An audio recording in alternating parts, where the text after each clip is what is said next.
Good day. My name is Bill Sickens. I'm a board member with the Sherwood Chamber of Commerce. Joining me now is Krista Thorne, who is a candidate for the Sherwood School Board. Good morning. Good morning. First question for you. Tell us about yourself and your qualifications to run for school board. What is your motivation for running for a board member seat? And what are your top priorities for the school board if elected? Okay, well, to start, I'm a working mom of 2 kids in the Sherwood School District. I'm running for this position because our kids need a board who puts them first. Our kids have fallen behind and they need our advocacy. My initial priorities once becoming a board member, if I'm elected, would be to, number one, first and foremost, restore full-time in-person instruction for those who want it, as well as extracurricular activities. For the students that are not able or not comfortable attending in person, I would like to have an improved cloud campus system with designated teachers for that system. Once our kids are back in the classroom full time, we need to focus on getting them caught up to grade level. Our district will need to work hard to make sure that we're providing students and parents with the support and resources needed to accomplish this.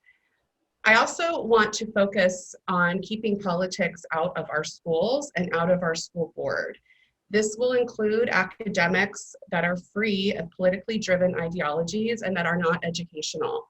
Let's get back to educating our youth on educational topics, math, reading, writing, arithmetics, and let's put a stop to personal politics in the classrooms. Lastly, I want to keep our schools safe by not only retaining our current SRO position, but by adding 2 more for a total of 3 for the district. In thinking about your personal style, how will you approach your role as a board member, and how will you engage with the school board patrons, other board members, and the administrative team in order to make the important decisions of this position? Well, I understand the value of a proactive connection through consistent engagement with the community. I believe that the input of fellow parents, again, I'm a parent myself, is essential when determining the support that our kids need from our educational system. I believe that all parents should have a voice when it comes to what goes on within our schools, and I will prioritize the board having a proactive approach with the community versus the reactive approach that we've seen this past year and a few years behind that. Parent involvement is especially important when it comes to new curriculum requirements from the state and safety in our schools. Our parents should know about potential curriculum changes and decisions and have the opportunity for input, and the board should be using those parents' input when implementing those types of changes. It's extremely important that our parents, staff, and teachers are involved in making these policy decisions. Everyone has some form of experience to bring to the table. And when a community comes together with the focus of what's best for our kids, walls come down and the possibilities become endless. There's always going to be differences, there's always going to be disagreements, but we have to set those aside as leaders and as parents and as educators and come together for the sake of our youth. What impact do you want the school board to have on the community, and what do you feel is the appropriate engagement that the district should have with the local business community and the Chamber of Commerce? Well, I think consistent engagement is extremely important. Boards should really view community engagement as a strategic and proactive opportunity to strengthen their schools. A large part of that would be engaging with local businesses. There's endless ways our local businesses can be involved in student achievement, and the board should really be proactive in enlisting these businesses for the support and involvement of our schools. A few ways that local businesses can partner with student success would be involving students in projects that are relating to your business or organization, using your business resources to enhance instruction, provide curriculum-related speakers for classroom presentations or for assemblies, offering internship and employment opportunities for students, having career mentors, conducting employability workshops, for example, how to manage finances, how to get hired for a job, how to manage your credit and your background and your skills to make sure that you are on track for success.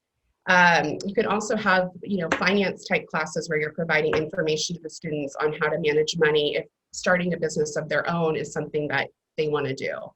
Those are obviously just a few examples, but the really, I mean, the opportunities are endless when it comes to our kids. Sherwood does have great programs in place right now, and I'd like to see those expand and have the business community a little bit more involved.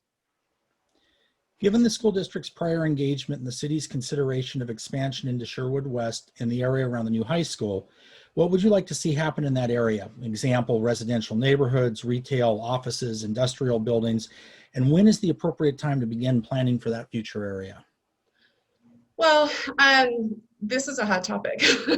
Sherwood, Sherwoodians, is that how you say it? I would say we love our small town community and our small town feel. That's the reason I moved to Sherwood several years back. And when I talk to other residents, they agree with that sentiment. However, growth is always inevitable. That's something that we all need to remember. And so it's important to make sure that when you are growing as a community, that you're taking the schools and the students and the teachers into consideration. We have to be sure that we're not overcrowding our schools. We need to pay close attention to the student-teacher ratio and make certain that as Sherwood grows, our schools grow with it so that our students are better served and don't become underserved. So I believe the board should have a very big role in planning for this. Please take a couple of minutes to share your thoughts about one other important issue that you'd like to address. Okay, this is also a tough one. There's so much happening right now. Addressing just one topic seems difficult. So I'm going to summarize essentially. We have kids that should be in school full time. We should have sports and extracurriculars that should be back to normal. We have political agendas and ideologies being pushed in our classrooms, and we have major safety concerns in our schools. So I'm going to summarize by saying that as a mom of 2 young boys in the Sherwood School District, I have a vested interest in the success of our students in our schools. Like mentioned before, my initial priority is getting our kids back to school 5 days a week and getting our extracurriculars back on track. From there, we have much to address. This past year has opened the eyes of many parents to both what is going on in our classrooms and to what lengths or lack thereof our board is willing to go to protect and fight for our kids and our education and our safety and their development. Politics has infiltrated our education system, and that is detrimental to our youth education and emotional well-being. When decisions are made from a political stance, our children will suffer, and that's exactly what's been happening. We also need to work better with our teachers and administrators to make sure that they have what they need to educate and support our Sherwood students. Like many other parents, I'm tired of being told what is going on in our schools and not having the opportunity to have a voice before it happens. Too often our parents are finding out after it's already implemented, and that's not acceptable. Instead, Sherwood deserves a school board that's proactively engaging with the community and values their input and feedback. Parents should always have the opportunity to be heard and be involved, and the board should be listening to them and acting on these concerns. We do need to get back to a place where our kids come first, where every decision that is made in their best interest. I want to bridge the gap also between parents and teachers. I see that parents and teachers have lost a lot of trust in each other this year, and that's not healthy for our kids. We need to find a solution for that. I want to engage with the teachers as much as I do with the parents. I want to know what the parents need from us to make their child's education the best it can be. And I want to know what our teachers need to make that happen. As parents and leaders in the community, it is our duty to ensure that our kids are being served in the best way possible. But we must all come together to communicate and to collaborate and to coexist from a place of understanding. As a board member, I will do everything in my power to make sure that happens. Well, that's our time. Krista, thank you for joining us today. Thank you for having me. In addition to the responses that the candidate has given, there are some written questions that we encourage you to check out at sherwoodchamber.org. Will do. Thank you.